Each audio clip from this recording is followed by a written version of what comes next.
Hola compas, en estos días me preguntaba, ¿está bien que hablemos de la intervención al oligopolio energético? Es decir, que desde lo público y de forma democrática controlemos la energía y a partir de ahí intentar ir hacia un modelo alternativo al neoliberal. Pero a raíz de esto, de decir, bueno, está bien que controlemos la energía, pero yo digo, ¿y la comida? Es decir, el sector de la alimentación, si la guerra continúa, la situación energética también continúa y la climática más de lo mismo, ¿qué va a pasar con la alimentación? ¿Cómo nos vamos a alimentar? Y dentro de este sistema neoliberal somos muy, pero que muy frágiles, muy, pero que muy vulnerables, porque dependemos del mercado. En el momento en el que se cortan las cadenas de suministro de los diferentes alimentos que importamos y exportamos, podemos sufrir una crisis de desabastecimiento brutal, porque importamos alimentos que realmente podríamos cultivarlo aquí, con todo en la contaminación y toda la absurdez de traer un alimento a kilómetros y kilómetros de distancia cuando realmente podríamos cultivarlo en la esquina de casa. Pero ese es el modelo en el que nos encontramos, un modelo en el que reina la irracionalidad.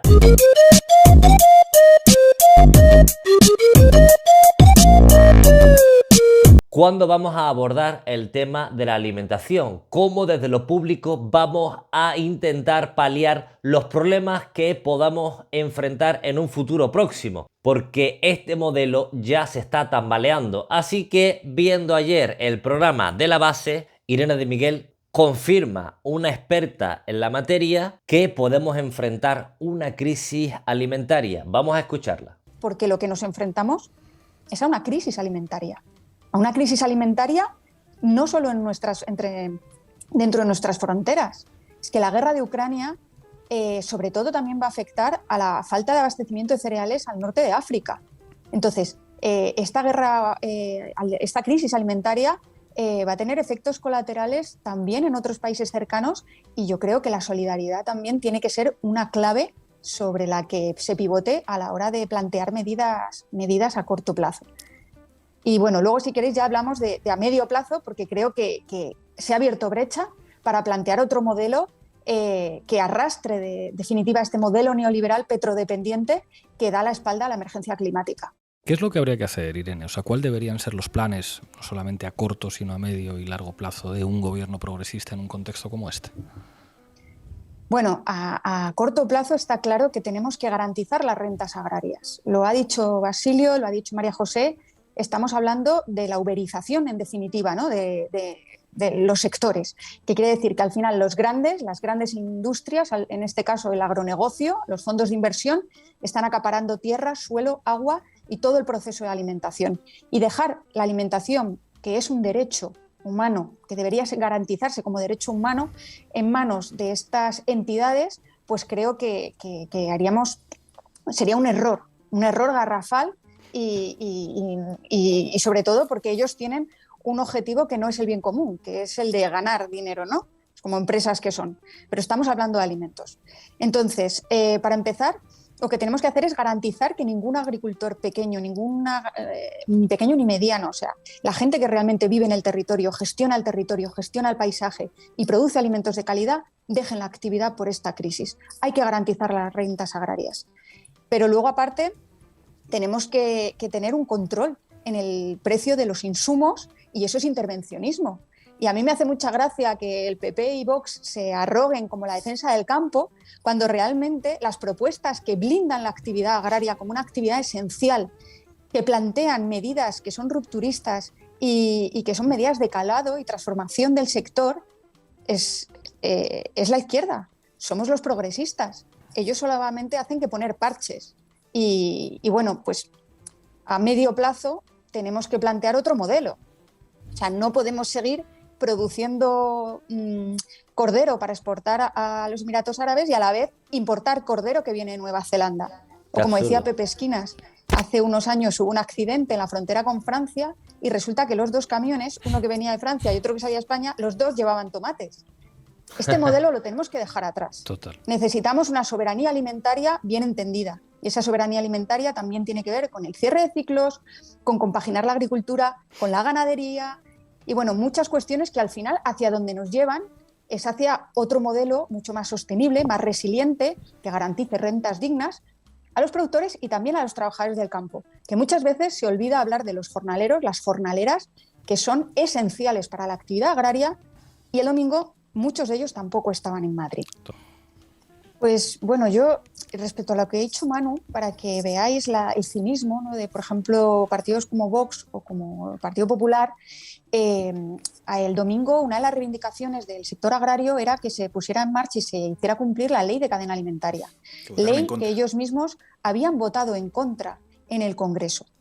Yo me he pateado todas las movilizaciones del campo que han tenido lugar en Extremadura y os puedo asegurar que muchas veces en ambientes, pues podríamos decirlo que muy poco progresistas, ¿no? Porque el sector agrario pues tiene una componente conservadora muy grande. El otro día estuvimos cortando una autovía y yo voy a todas las manifestaciones que considero que están pidiendo cosas que son justas y legítimas. Y cuando voy allí, los agricultores perfectamente entienden mi posición, la respetan absolutamente y muchos de ellos me han llegado a decir: iba a votar a Vox, pero te voy a tener que acabar votando a ti. O sea, ellos asumen que quien está defendiendo sus posiciones no es precisamente el partido que le llena la boca. Cuando escuchan, cuando entienden perfectamente nuestros planteamientos y cómo queremos solucionar sus problemas, entonces rápidamente entienden que el camino que hay que seguir es otro, que no es el parche ni el bulo que les están metiendo.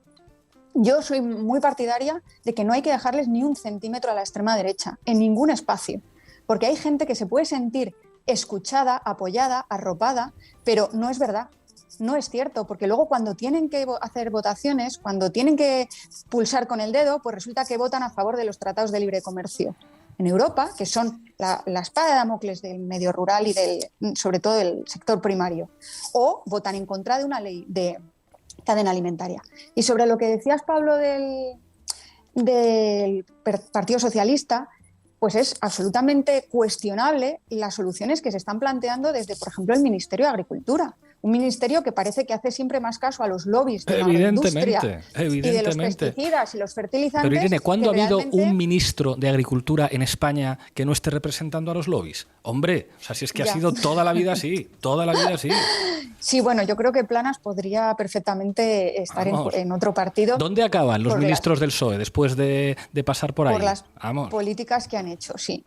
En este caso, por ejemplo, lo que se planteaba es, bueno, ya no podemos importar cereales de Ucrania, ya no podemos importar leguminosas de Ucrania. Bueno, pues vamos a hacerlo de países como Argentina, Brasil, Estados Unidos, que las producen bajo criterios de seguridad y salud menores de los que estipula nuestra normativa europea y además con organismos modificados genéticamente que en Europa están prohibidos. Pero bueno, vamos a hacer la vista gorda porque estamos en un momento de excepcionalidad. Yo comparto este momento de excepcionalidad, creo que estamos en un momento de crisis, que hay que tomar medidas contundentes, pero claro, es que esto es abrir la puerta a que realmente quien se llene los bolsillos son precisamente todas estas industrias, todas estas empresas de agrotóxicos que han querido utilizar la crisis actual para, en Europa, pues echar abajo, por ejemplo, el Pacto Verde. No podemos utilizar la emergencia de la crisis para ponernos un poquito de espaldas con la crisis climática, porque la crisis climática no va a esperar. Entonces, yo entiendo el momento de crisis, creo que hay que tomar medidas, creo que tenemos que aumentar la producción española y europea de alimentos y eso nos va a dejar algunos pelos en la gatera, es verdad, pero tenemos que tener muy claro que el objetivo no puede ser poner un parche y ahora lo que estábamos importando de Ucrania lo importamos de Argentina o de Brasil, con el consecuente conflicto social que allí hay por culpa de la deforestación del Amazonas por parte de esas empresas. No, lo que tenemos que hacer es avanzar hacia otro modelo, señores. Si no, no estamos entendiendo nada, porque esto es una crisis ecosocial también. Con la Carta de los Derechos Humanos en una mano, con la Carta de la Tierra en la otra, en nombre de la ecología social, entendiendo que estamos atravesando una crisis energética, climática y económica. Y como dice Irene de Miguel, vamos a tener que afrontar incluso una crisis alimentaria. Un gobierno progresista y con dos dedos de frente entendería que el problema